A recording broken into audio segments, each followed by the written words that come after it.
So test is Tuesday. I worked out all of these questions and put the answers on Canvas already. So the PDF is there, but I'm going to focus on the highlighted ones here. So let's take a look at number 3. So I'm going to find the limit as x approaches 2 of g of x. So it gives us a piecewise function. When we have a piecewise function, we want to make sure that we're stopping and starting each piece in the same spot. So I have 2 parabolas here. So we want to see if they stop and start in the same spot. So if we have, this isn't the exact graph of them, but you can graph them to see. But if we have a parabola that looks like this, we want to see where it stops, if it's the same part that the second parabola starts, and it goes to the same value. So finding our limit, we want to see if they approach the same value. If they didn't approach the same value, then our limit would not exist. So we have to find out if the y values are going to be the same. So we're going to plug in 2. So 2 squared minus 4 times 2 plus 6. Be 4 minus 8 plus 6. So we get 2. Let's plug in 2 for our second piece. So negative 2 squared plus 4 times 2 minus 2. That negative's on the outside, so we have to square 2 first. So we get negative 4 plus 8 minus 2, which would be 2. Did we get the same value? Yes. So what would our limit as x approaches 2 be? 2.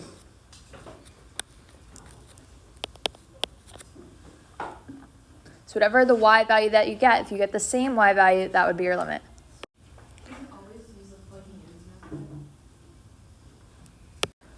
What if this question asked us to find the limit as x approaches 10? What would we do? Plug in 10 where?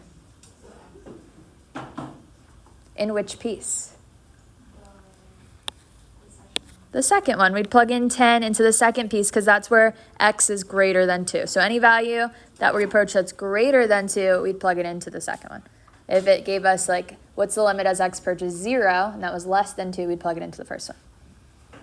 So it doesn't matter, like, if you plug in 10 and it gives you, like, 2 different answers, you just look for the one that's great. Well, 10 would be a part of this graph here. Like 10 would be some point over here. So it's not, it's not where like they separate. Yeah. So it doesn't really matter. You just plug it into the second one, find that value. All right, let's take a look at 4. So 4, we can't really do anything to manipulate it. To find the limit as x approaches 2, we can't plug in 2 because we'd get 0 and the denominator would be undefined. So let's graph it. I'm going to start by graphing my vertical asymptote. So that would be at 2. To figure out where our graph would be on the left side and the right side, we can plug in values. So you can plug in like x equals 1, something to the left of your vertical asymptote, and plug in something to the right of your vertical asymptote, so x equals 3. When we plug in 1 and 3, we'll get positive numbers, so our graph looks like this.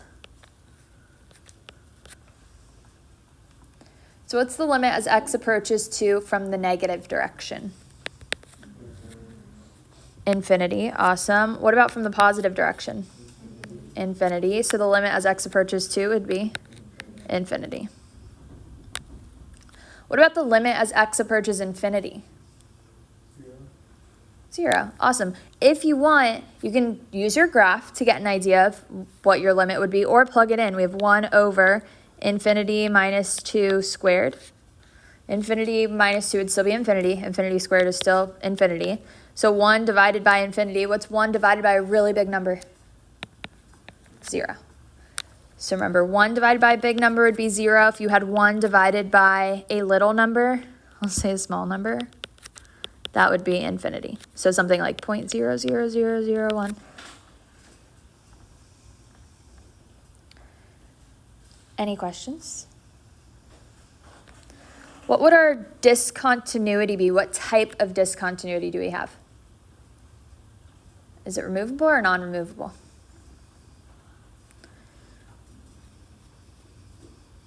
I think there was no discontinuity.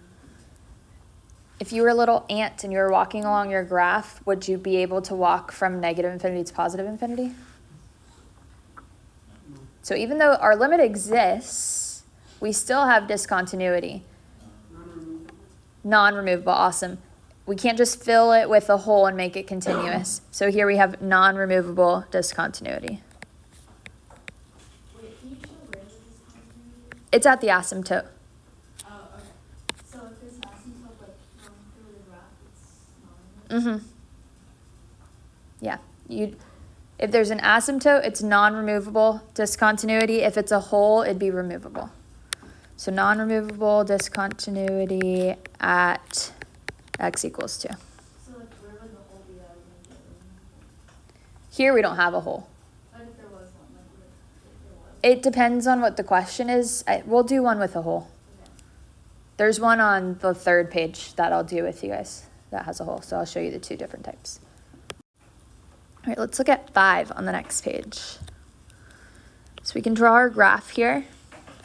We have a vertical asymptote at x equals 3. And we can plug in values on the left side of our vertical asymptote and the right side of our vertical asymptote to see where our graph would be. So if I plugged in x equals 2 on the left, we would get a negative number, so it'd be down here. If we plugged in x equals 4, plugged in 4 into our x, we'd get a positive number, so our graph would be up here.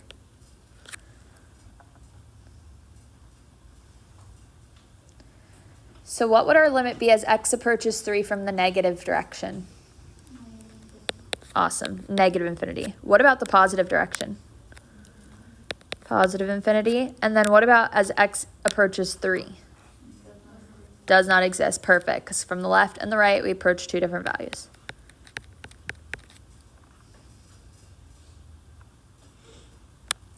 What would our limit be as x approaches infinity? 0. Awesome. 2 divided by a really big number would be 0. And then what about the limit as x approaches 0? What would we do there?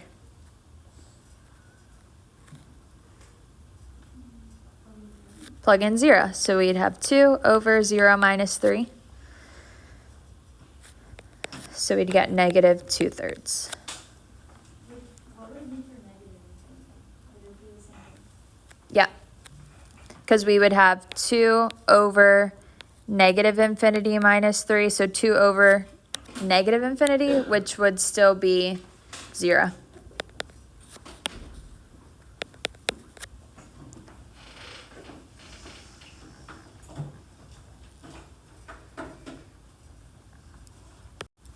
So here we're going to find the limits given our graph. So what would the limit be as x approaches negative 3? Perfect, 3. So since our limit as x approaches negative 3 is 3, that means that from the left side and the right side, they approach the same value. So the limit as x approaches negative 3 from the left would be 3, and from the right would also be 3. What's our limit as x approaches negative 5? At negative 5, what's our y value? 1. Awesome. And then what type of discontinuity do we have here? This would be removable because we could just fill the hole. So removable discontinuity at x equals what? Negative 3. Do we have to tell you like where it is, or just with removable or not removable? I mean, it's not a big deal, but. I'm okay with just removable or non-removable. That would be fine. I think there's only 1 or 2 questions on the test that ask about it. Unless it was, unless you have non-removable and removable in the same question, then be specific on where you have each, which there's one in the review that we'll do. So if that was a closed circle, would it be non-removable? Yeah, if this was a closed circle and like this didn't exist, it would be continuous. Yeah, our domain would be all real numbers. From negative infinity to positive infinity. Because even though we had a hole at 3, we kind of had a point here. So we still had a value at negative 3. All right, let's do 9. So let's find the limit as x approaches 0 for 9. So with these types of questions, when you're adding or subtracting two different things, we can split up our limit. We can find the limit as x approaches 0 of 1 minus the limit as x approaches 0 of 4 over x squared. So if you've got multiple things going on, split it up. What's the limit as x approaches 0 of 1? 1. Awesome. Now let's find the limit as x approaches 0 of 4 over x squared. This graph would look like this.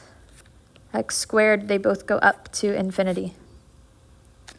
So what would our limit as x approaches 0 be? Infinity. So we'd have minus infinity. What's 1 minus infinity? Negative infinity. So the limit as x approaches 0 would be negative infinity. Since our limit as x approaches 0 exists, that means that it approaches the same value from the left and the right side. So the limit as x approaches 0 from the positive direction would be negative infinity, and from the negative direction would be negative infinity. So if you can find your limit as x approaches the whole number, it's going to be this, if it exists, it's going to be the same as the left and the right side, because it has to approach the same value from the left and the right side in order for your limit to exist. So they'd all three be the same.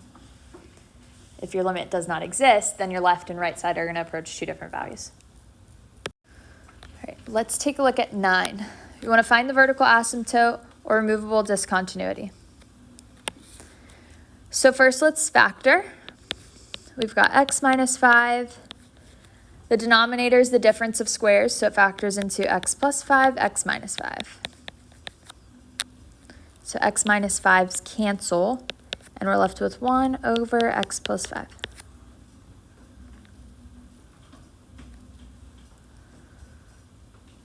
So when we cancel out the x minus 5, what does that mean? There's a hole. If we have a hole, is that removable or non-removable discontinuity? Removable discontinuity.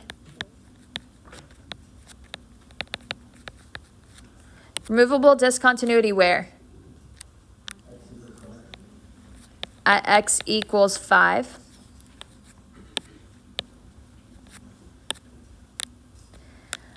Do we have any vertical asymptotes? Awesome. What's left in our denominator is our vertical asymptote. So we have a vertical asymptote at x equals negative 5. Would a vertical asymptote be removable or non-removable discontinuity? Non-removable.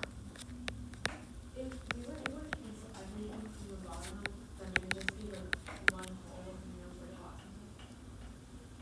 asymptote. Yeah, if you had like another x plus 5 up here and those cancel, then you would just have like 2 holes, no vertical asymptote.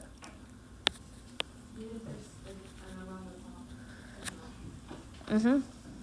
Yeah, if you have nothing left in your denominator that it cancels, then those would be holes. And if nothing's there, then there's no vertical asymptote. Any questions here? All right, let's do number 10. So let's simplify number 10, because you can't just plug negative 2 in. How do we simplify? Difference of cubes. So x plus 2 stays on top, and then on the bottom, our difference of cubes formula, we use SOAP, but just remembering what SOAP is doesn't really help you all that much, because you need to know what signs, you need to know more than just the signs. So our formula for difference of, or sum of cubes would be a, here we have the sum, so a plus b times a squared minus a times b plus b squared. So make sure you know what goes where. SOAP helps you with the signs. Same sign, opposite sign, always positive. Here, our a would be x and b would be what? 2, because we think what number cubed gives us 8. So we've got x plus 2, x squared minus 2x plus 2 squared would be 4. So x plus 2's are going to cancel. So we're left with 1 over x squared minus 2x plus 4. Now let's see if we can find the limit as x approaches negative 2 of this. Can we just plug negative 2 in and get an answer? So we have negative 2 squared minus 2 times negative 2 plus 4. So 4 plus 4 plus 4. We'd get 1 over 12. So that would be our answer. All right, let's look at 11 next. I'm going to do it on the side over here. So this question, I think you had this same exact question on the quiz. So you have the limit as x approaches 3 of x minus 3 over the absolute value of x minus 3. So you really can't do anything to manipulate it here. You can't plug in 3 because you'd get 0 in the denominator. So let's plug in values to see what our graph looks like. Let's see what we're approaching from the left side and the right side. So we know that if we plug in 3, it'd be undefined. But let's plug in like 3.1, 3.5. You could plug in 4 if you wanted to, just to see. And then we'll plug in values less. 9, and we can plug in 2.5. So if I plugged in 2.5 minus 3 over the absolute value of 2.5 minus 3, this would give us negative 0.5 over negative 0.5, but the absolute value, which would turn it to positive 0.5. So this would be negative 1.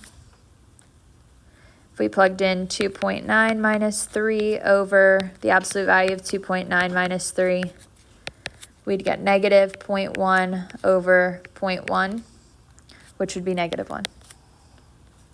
If we plugged in 3.1 minus 3 over the absolute value of 3.1 minus 3, we'd get 0.1 over 0.1, which would be positive 1. Then if we plug in 3.5, we're also going to get positive 1. What would our limit be here? What did you say? It doesn't exist. Does not exist. Awesome. So our limit does not exist because these approach two different values. From the left side, we're approaching negative 1. From the right side, we're approaching positive 1. So the graph would look like this. I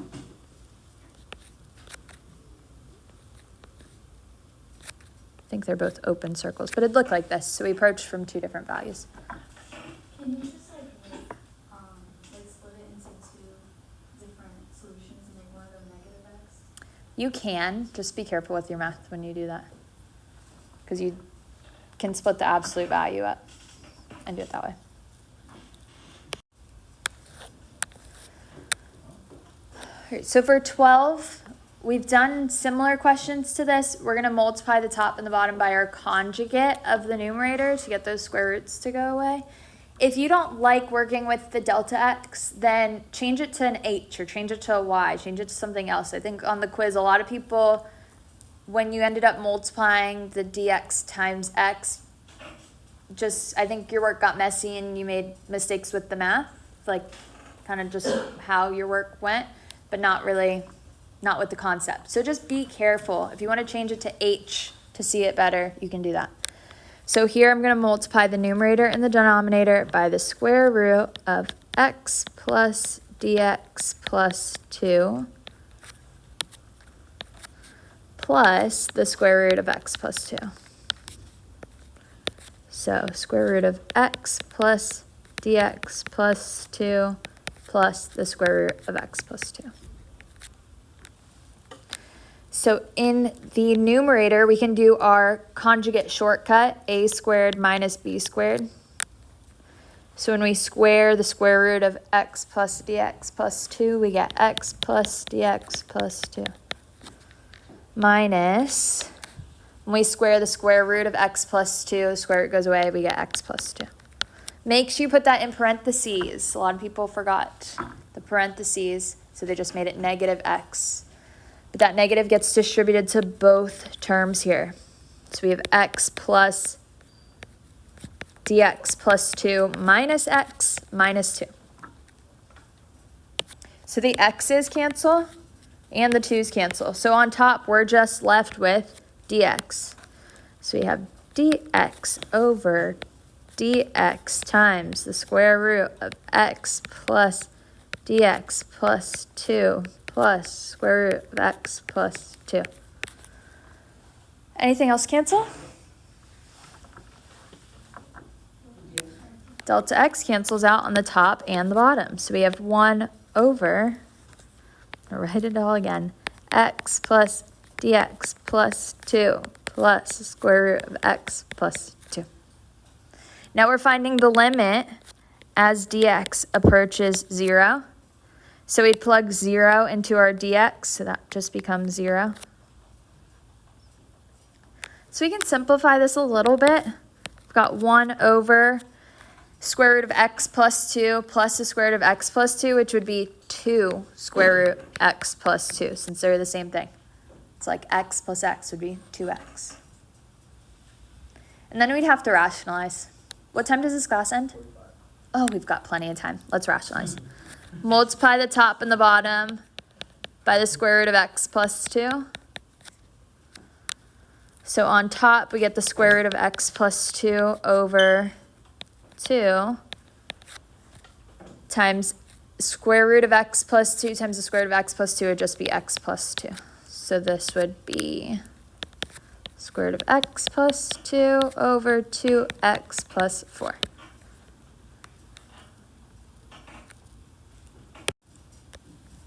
All right, 14. Find the value of a that makes f of x continuous. So when we have a piecewise function, we want to make sure that where our x's change, where our two pieces of the piecewise function change, or two graphs change, that they stop and start in the same spot, so they have the same y value. If one of my graphs looks like this, or it's a parabola, the other one has to start in the same spot that that leaves off. So we'd have to be like this. So they have to have the same y value at x equals 1. So let's plug in 1 and see what our y value would be. So we have 7 times 1 squared, which should be 7. So when I plug in x into my second piece, I want this to equal 7.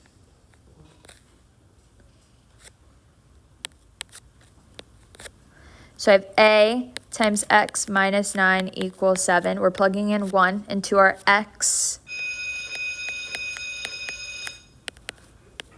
So a times 1 minus 9 equals 7. I'm going to add 9 to move it to the other side. So what does a equal? 16. Great job. All done.